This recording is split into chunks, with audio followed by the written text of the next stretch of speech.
అందరికీ నమస్కారం. నేను మీ నేహ గొనెల. ఇవాళ చూపించబోయే వీడియో వచ్చేసి గుమ్మడికాయతో వడియాలైతే చేస్తున్నాననమాట. అందరికీ తెలిసే ఉండొచ్చు. ఇన్‌కేస్ ఈ స్టైల్‌లో తెలియకపోయి ఉండొచ్చు. కాబట్టి వీడియో అయితే షేర్ చేస్తున్నాను, చూసేసేయండి. అండ్ దీనికన్నా ముందు నేను మినప వడియాలు అండ్ పెసర వడియాలు ఈ వీడియో కూడా పెట్టాను ఈ ఇయర్‌లోనే. ఒకసారి అవి కూడా చెక్‌ఔట్ చేసేసేయండి. అండ్ అప్పడాల వీడియో అయితే కూడా పోస్ట్ చేశాననమాట నేను వీడియో స్టార్ట్ చేసిన టైంలోనే. ఆ వీడియో కూడా ఒకసారి అయితే చూసేసేయండి. దాన్ని కరపెండలంతో చేశాననమాట. అంటే ఆల్వేరు గడ్డ అనేసని అంటారనమాట. దాంతో చేశాను. చాలా టేస్టీగా ఉంటది. అండ్ ప్రాసెస్ ఉంటది. బట్ టేస్ట్ కావాలంటే ఇంకా ప్రాసెస్ ఎంతున్నా తప్పదు కదా! సేమ్ యాజ్ గుమ్మడికాయ వడియాల్లాగా. అండ్ దానికోసం నేను ఫస్ట్ అయితే గుమ్మడికాయ వడియాలు చేద్దామని అనుకున్నాను కదా! దీనికోసం ఫస్ట్ గుమ్మడికాయనైతే మంచిగా వాష్ చేసి పక్కన పెట్టేసుకున్నాను. బూడిద గుమ్మడికాయ అనమాట. దాన్ని ఇప్పుడు ముక్కలుగా అయితే కట్ చేసుకుంటున్నాననమాట. బేసిక్‌గా చిన్న చిన్న పీసెస్ లాగా కట్ చేసుకుంటాము. ఆ తర్వాత దీన్ని దంచుడు రోలు ఉంటది కదా! దాంట్లో వేసి దంచుతామనమాట. అలా వీల్లేదు అనుకున్నవారు మన దగ్గర చిన్నవి ఉంటాయి కదండీ! మసాలా దంచే రాళ్ళు, వాటిలతో కూడా దంచేసుకోవచ్చనమాట. మా పిల్లలకొచ్చి ఇట్లా విడివిడిగా ఉంటే ఇష్టము. అందుకు నేను ఇట్లా దంచకుండా డైరెక్ట్‌గా వేసేస్తున్నాను. జస్ట్ అలా చేత్తో ఊరికే అట్లా దంచినట్టు చేసి. అండ్ ఈ ముక్కలు కట్ చేసేదంతా కూడా వీడియో చాలా లెంతీ అయిపోయిందనమాట. చాలా అంటే చాలా. అవన్నీ ఇంకా చూపించడం వేస్ట్ కదా! అందుకనేసని నేనైతే స్కిప్ చేస్తాను అవన్నీ కూడా. అండ్ ఆల్మోస్ట్ ముక్కలు అవన్నీ కూడా కట్ చేయడం అయిపోయింది. ఇది కట్ చేసేసిన తర్వాత దీన్ని ఒక క్లాత్‌లో అయితే మనం పెట్టేసుకోవాలన్నమాట. ఎందుకనంటే ఈ గుమ్మడికాయలు ఉన్నాయి కదా! వాటిలో నుంచి ఆ వాటర్ అనేది నైట్ అంతా క్లాత్‌లో కట్టి వదిలేసామంటే రిలీజ్ అయిపోతుందన్నమాట బయటికి. వాటర్ ఉంటే వడియాలు అనేవి అంత మంచిగా రావు అందుకనేసని. దానికోసం అయితే నేను ఒక చున్నీనైతే తీసుకున్నాను. ఇది కొంచెం నెట్ లాగా ఉంటుందన్నమాట. కాబట్టి వాటర్ అనేది ఈజీగా రిలీజ్ అయిపోతుంది. అందుకని నెట్ లాగా ఉన్న చున్నీనైతే తీసుకొని ఆ గుమ్మడికాయలు ఏవైతే మనం కట్ చేసామో ముక్కలు అవన్నీ కూడా దాంట్లో వేసేసాను. అండ్ చేత్తో ఇలా పిసికేస్తున్నానన్నమాట. ఆ తర్వాత దంచే రాయి ఉంటుంది కదా! దాన్ని కూడా పెట్టి దంచుతున్నాను. దాంట్లో ఉన్న వాటర్ ఏదైతే ఉందో కంప్లీట్‌గా వీలైనంత వరకు బయటకు వచ్చేయడం కోసం. అండ్ ఇలా దంచేసుకున్న తర్వాత ఒక బాండిల్ కానీ లేకపోతే ఏదో ఒక బౌల్ అనమాట రివర్స్‌లో పెట్టేసి బేషన్‌లో దాని మీద మనం ఆల్రెడీ కట్ చేసిన గుమ్మడికాయ ముక్కలు పెట్టేసి దాని మీద ఏదైనా వెయిట్ పెట్టేసేయాలన్నమాట. దానివల్ల ఓవర్ నైట్ అంతా అది వాటర్ అనేది బయటికి వెళ్ళిపోతుందన్నమాట. అలాగే ఓవర్ నైటే మనం గుమ్మడికాయకి సరిపడా మినపప్పు అయితే నానబెట్టేసుకోవాలి.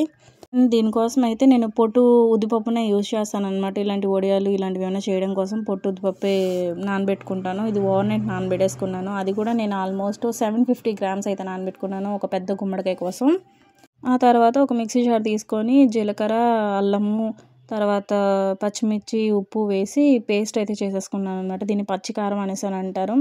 అండ్ నేను ఆల్రెడీ దోస బ్యాటర్ అయితే రుబ్బాననమాట. అదే దాంట్లోనే ఇంకా మినపప్పు అయితే రుబ్బేసుకుంటున్నాను గుమ్మడికాయ వడియాల కోసం అయితే. అండ్ ఒక పక్కన అది నలిగేలోపు మనం ఆల్రెడీ నైట్ ఇలా పెట్టేసుకున్నాం కదా! పక్కన వాటర్ చూసారా ఎంత వచ్చేసిందో. దాన్ని తీసి ఒక బేషన్‌లో అయితే తీసేసుకున్నాను. అండ్ ఈలోపు ఇది నలిగిపోయిందనమాట. నలిగిపోయిన తర్వాత దీంట్లో మనం సగం పిండినైతే ఇంకో బౌల్‌లోకి తీసుకున్నాను. ఎందుకు అనేసనంటే గుమ్మడికాయ ముక్కలు ఒకసారి గ్రైండర్‌లో వేయడం కోసమని. ఆ తర్వాత విడిగా తీసుకున్న బౌల్‌లో కూడా గుమ్మడికాయ ముక్కలు వేసి అయితే మిక్స్ చేసేసుకున్నాను. ఇలా చూడండి కంప్లీట్‌గా మిక్స్ చేసేసుకున్న తర్వాత మీ ఇష్టం మీరు ఏ సైజ్ కావాలంటే ఆ సైజ్ పెట్టేసుకోవచ్చు అనమాట. అండ్ దీన్ని దంపుడు రాయి అని అంటారు కదా! పసుపు దంచడం అవన్నీ చేస్తారు. అలాంటిది ఏదైనా ఉంది అనంటే కంపల్సరీగా మంచిగా దంచేసుకున్నారంటే కంప్లీట్ డ్రై అయిపోతుందనమాట ఈ గుమ్మడికాయలనేవి. నా దగ్గర లేదు కాబట్టి నేను నార్మల్‌గానే చేసుకుంటున్నాను. పర్లేదు ఇలా అయినా ఒక 3 డేస్ మనం ఎండలో పెట్టేసామనంటే మంచిగా డ్రై అయిపోతాయి. ప్రాబ్లమ్ ఏం లేదు. సేమ్ టేస్ట్ ఉంటది అండ్ బానే ఉంటది. వీటిలనైతే నేను ఎవ్రీ టైమ్ నాకు వీలైనంత వరకు కూడా ఇట్లనే పట్టుకుంటాను. అండ్ దంపుడు రాయి వాటిలతో దంచడం వల్ల ఏమవుతుందంటే గుమ్మడికాయ వడియాలు కూడా మంచి రౌండ్ షేప్ అలా వస్తదనమాట. ఇది వితౌట్ ఎనీ షేప్ ఉంటది. అండ్ ఎండిపోయిన తర్వాత విడివిడిగా వచ్చేస్తుందనమాట.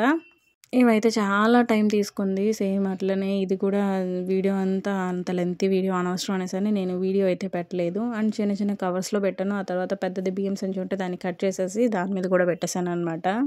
అండ్ దీన్ని కంప్లీట్‌గా ఒక 3 డేస్ అయితే ఎండబెట్టాలండి. మంచిగా డ్రై అయిపోవాలి పూర్తిగా ఎటువంటి బూజే లేకుండా అట్లంతా అంటే కంప్లీట్‌గా 3 డేస్ దీన్ని డ్రై అయిపోయే వరకు పెట్టాలన్నమాట. ఎర్లీ మార్నింగ్ నేను అది పెడుతుంటే మా పిల్లలకి ఇవాళ సండే కాబట్టి హాలిడే ఉండింది. వీళ్ళు సూర్య నమస్కారాలు అవన్నీ చేసుకుంటున్నారనమాట. అదొక చిన్న క్లిప్ అయితే తీశాను. అండ్ మా మేడ మీద ఉడతలున్నాయండి చాలా ఎక్కువ. అవి ఎలా అయితే చేసేసాయంటే దారుణం అసల నిజంగానే. నేను ఈవినింగ్ ఎక్కేసరికి అవన్నీ పీకేసి ఉన్నాయన్నమాట చిన్న కవర్‌లో పెట్టిన వాటిలన్నింటిని కూడా. కానీ వాటిని చూస్తుంటే చాలా హ్యాపీగా అనిపిస్తుందనమాట. మనల్ని చూడబోతులోకి పరిగెడతా ఉంటాయి కదా! భలే సరదాగా అనిపిస్తుంది ఈ ఉడతల్ని వాటిల్ని చూడబోతులోకే. నా ఒడియాల ప్రాసెస్ అయితే ఆల్మోస్ట్ కంప్లీట్ అయిపోయింది. మీరైతే చూసేసేయండి.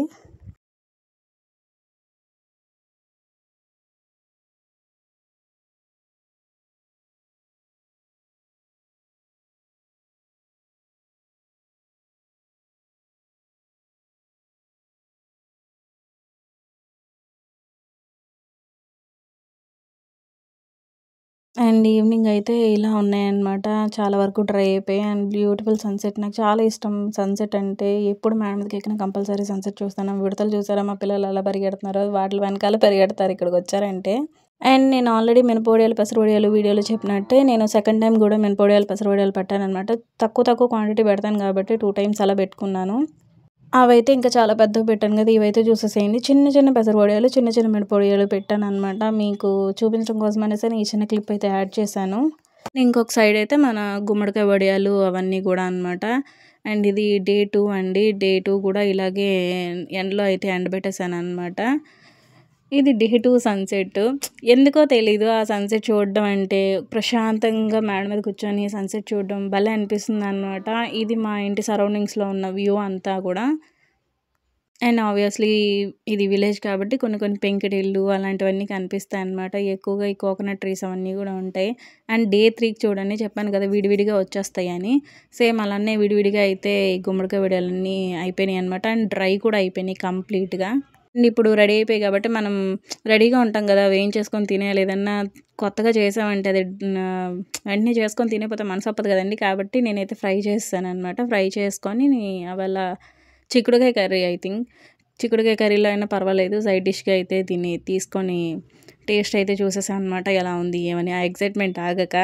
అండ్ ఈ వీడియో అందరికీ నచ్చిందని అనుకుంటున్నా. ఒకసారి అయితే ట్రై చేయండి. Thank you so much for watching.